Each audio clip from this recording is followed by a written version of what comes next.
apapun ketika kita belum melakukan, maka fadilah pengetahuan itu just knowledge. Tidak jadi perilaku. Ini yang enggak ada gunanya. Oke, itu yang pertama. Yang kedua, Bapak hormati, yang kedua adalah mengonversi pengetahuan menjadi perilaku. Nah, ini menjadi tindakan, menjadi kebiasaan. Jadi sesuatu yang kita tahu tadi merawat gigi kita tahu semuanya, tahu harus dirawat, kita kan tahu gitu. Nah, mengonversi pengetahuan menjadi perilaku ternyata dibutuhkan upaya sengaja. Ini masalahnya. Harus ada upaya sengaja, upaya tenanan, Bapak Ibu, terencana bahkan sistematis. Harus ada upaya terencana, harus direncanakan. Harus by design lebih tepatnya, Bapak Ibu, bahasa kerennya. Nah, kenapa? Ayo kita belajar tentang ilmu perubahan perilaku sedikit, Bapak Ibu ya. Ini materi 6 SKS untuk magister psikologi, saya jelaskan 5 menit aja lah, Pak Ibu. Oke, dalam ilmu perilaku, Bapak Ibu, ada sebuah model yang terkenal nama dari behavior fog. Dia ini dari seorang profesor ya, Bapak Ibu, yang mengepalai bidang perubahan perilaku di Stanford, Bapak Ibu. Menarik, Bapak Ibu. Ini terkenal banget, Bapak Ibu. Bapak Ibu googling please nanti. Ini terkenal banget. Dipakai di mana-mana. Jadi semua bentuk perilaku terjadi atas 3 hal, Bapak Ibu, ternyata. Semua bentuk tindakan itu terjadi karena 3 hal. Pertama, motivation.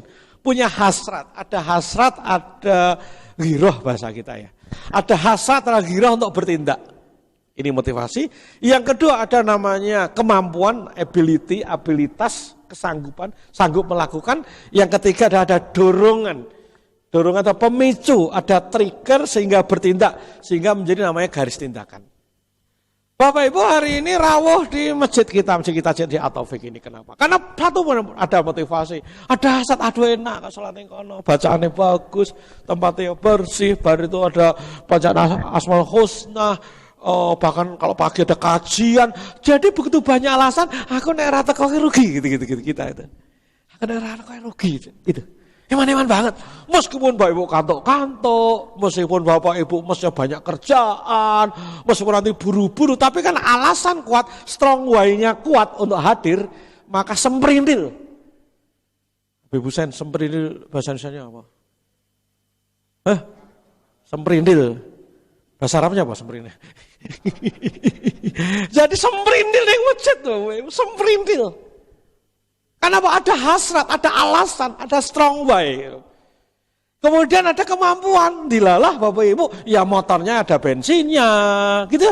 Dilah di rumah ya nggak ada sesuatu yang urgen dikerjakan, toh ya cedak, itu kemampuan. Kemudian ada dorongan. Dorongan, apa dorongan? Diingatkan teman-teman, bahkan suara muncul macam-macam. Jadi begitu ada 3 faktor, kita hadir di sini hari ini. Di luar sana banyak orang.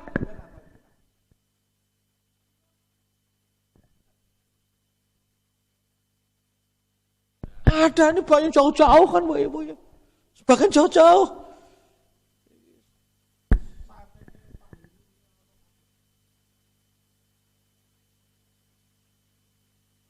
Kita keluarga dengan tok gitu.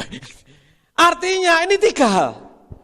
Maka sungguhnya kalau kita tuh gelem segep nang masjid, gelem ngibadah, gelem melu cancot urusan gawean, urusan masjid itu kita ini alhamdulillah. Kenapa? Kita dimampukan Allah, dikaruniai oleh Allah, punya spirit. Ini belakang pun. Saya juga begitu Bapak Ibu. Kenapa hari ini sampai di sini? Ya karena 3, Pak Heru, Pak Bambang. Langsung siap. Kenapa? Saya senang ini, gila. Senang ini. Bahkan saya ini doa yang terkabul loh Bapak Ibu. Dulu ketika masjid belum jadi seperti ini. Dulu masih masjid yang dulu itu Bapak Ibu. Kan saya rutin di Ibnu Toha Building 2 pekan sekali untuk memberikan mentoring, coaching ke teman IBF. Masjid mulai dibongkar, mulai pembesak gawe apa ya. Tuhanku ya Allah, Bapak ingin besok naik masjid itu Allah bisa ikut memakmurkan ya Allah. Rungi saurun boto ya urun bengok-bengok lah gitu. Ada spirit Pak Ibu. Ada spirit, ada kemampuan. Alhamdulillah saya diminta Pak untuk sharing sesuatu yang saya tahu. Kalau saya fikih ya aku rasa sanggup Pak Ibu, betul sakit nek fikih. Tasawuf betul sakit. Saya mampu dan saya iso. Oke. Dan ada dorongan, ya Pak Heru ngontak. Jadi semua tindakan terbuat dari tiga. Kenapa orang tadi, Bapak Ibu, kembali ke sang dokter gigi? Kenapa dia kuat mendorong anaknya marat gigi? Karena dorongannya kuat ya, motivasinya kuat, tinggi. Makin punya motivasi tinggi dalam hidup kita, maka kita sanggup melakukan hal-hal yang besar. Hal-hal yang pol-polan, hal-hal yang heroik, hal-hal yang unstoppable, hal-hal yang orang umum gitu loh. Tetapi makin motivasi makin rendah, maka makin tidak bisa lakukan yang besar-besar. Bisanya cuma isi tuduh, hal yang ringan-ringan gitu. Kemampuan makin kita diajak melakukan hal yang ringan, kecil, sederhana, semakin gampang melakukan. Tetapi suatu yang heroik, yuk infak pagi bar subuh 1 miliar gitu. HCT orang nanti 1 miliar, Bapak Ibu. Berat betul. Nah, 2.000 lah 2.000 udah receh, kecil. Dan dorongan. Jadi semua kegiatan Bapak Ibu, aktivitas kita terjadi atas berapa hal? 3 hal. Satu karena apa? Motivasi. Yang kedua karena kemampuan, ability, kesanggupan. Yang ketiga apa? Dorongan. Semua karena ini. Berarti Bapak Ibu, ketika kita mau lakukan perilaku baru, kebiasaan baru, semua azasnya di sini.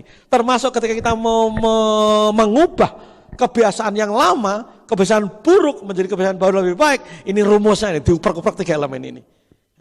Oke, kita lanjutkan. Nah, oleh sebab itu bagaimana langkah-langkah untuk kita lakukan behavior crafting tadi, Bapak Ibu? Apa langkahnya, Bapak Ibu? Langkahnya, Bapak Ibu, perkuat spirit internal. Perkuat spirit. Perkuat nawa itu. Perkuat ghiroh. Perkuat alasan. Kenapa ini penting? Start with why. Kenapa ini penting? Kenapa aku lulusnya kudu cepet, S2-nya kudu lebar. S3-nya kudu tahun ini kudu doktor. Jurnalku kudu indeks Scopus ki kudu bar ki setahun iki. Itu pentingnya di situ, Ibu. Anakku ki kudu ngerti sirah ki. Anakku kudu. Gitu. Makin kuat alasan, makin ringan kita melakukan. Tapi makin lemah alasan, makin berat melakukan. Maka perkuat spirit internal dari 3 elemen tadi Bapak Ibu. Yang kedua Bapak Ibu, mulai dari yang ringan-ringan. Kenapa? Yang mampu-mampu gitu loh. Saya iso, saya enteng-enteng. Dari situ memulai sebuah perubahan itu. Dan yang ketiga Bapak Ibu adalah apa? Memiliki lingkungan yang bertumbuh. Lingkungan yang berprogres, lingkungan yang bisa mendorong kita, Bapak Ibu, untuk bisa bergerak. Maka sekaligus saya ngundang Bapak Ibu, malam Ahad, insya Allah kita bicara banyak hal yang bicara tentang behavior ini. Please rawuh Bapak Ibu, rawuh. Kita cuma ketemu maghrib sampai isya, jadi dari tidak mana, maghriban sampai isya bar. Ya, kita sekitar 40-30 menit kita belajar insya Allah. Paling enggak, kita akan dapatkan apa Bapak Ibu? Ya akan dorongan yang kuat Bapak Ibu. Oke. Kita akan dalami satu hal, mungkin yang kita dalami satu hal dulu Bapak Ibu, yaitu tentang perkuat spirit internal, gimana caranya. Yang kedua, ketiga di pertemuan yang akan datang, karena biar dalam Bapak Ibu. Nah sekarang bagaimana caranya agar kita perkuat spirit internal Bapak Ibu? Gimana caranya Bapak Ibu? Caranya yang pertama Bapak Ibu, pilih satu perilaku yang mau kita biasakan. Satu kebiasaan yang mau kita jalani. Kita perkuat. Bahkan hal-hal yang menurut kita destruktif menjadi positif gitu. Apapun monggo.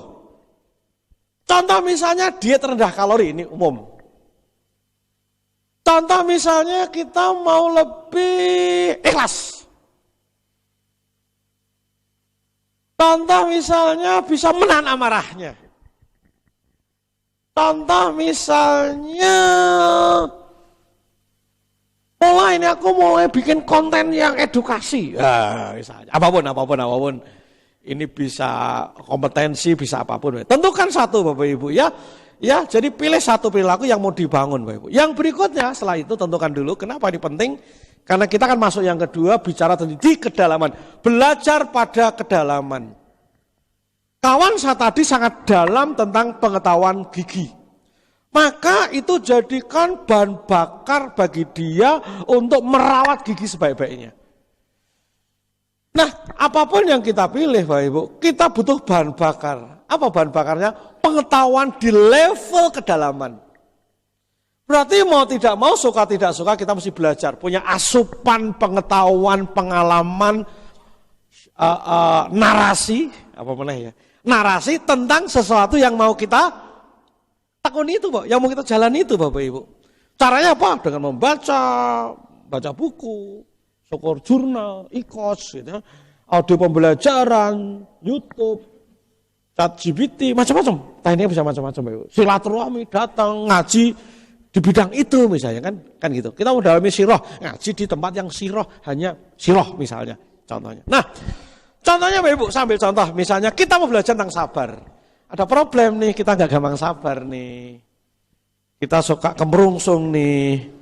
Hati kita suka gampang bocor nih. Aku sering gampang ra enak nih. Aku hawane kudu ngletak tanggane wae gitu kan ya. Apapun, pokoknya ada sesuatu yang kita ada problem di dalam diri kita. Maka boleh start with problem. Start dari problem. Kita punya problem apa? Agaknya kita perlu muhasabah diri. Aku butuh apa sih? Sing kudu tak dandane apa sih? Sing kudu tak tawakku apa sih? Oke, misalnya sabar. Oke, contoh, ini contoh aja contoh. Oke, sama lebih bersabar. Ingat, sering kita ngomong, kita lagi ada masalah, sing sabar. Orang pesan begitu, betul? Apakah pesan langsung nancep? Enggak toh. Malah gitu, enak wae sabar, aku sing lakoni. Kowe ngomong gampang, betul? Kenapa kita kaidah kesabaran, prinsip sabar enggak tahu, enggak. Maka contoh, ketika Bapak Ibu mau sabar, oke, perilaku yang mau saya ubah adalah saya lebih sabar. Maka apa dilakukan? Maka dalami hal ehwal tentang sabar. Kita mesti proaktif belajar secara mandiri, meningkatkan self motivation tadi. Dorongan kuat agar kita memahami sabar. Contohnya, oke, nonton YouTube.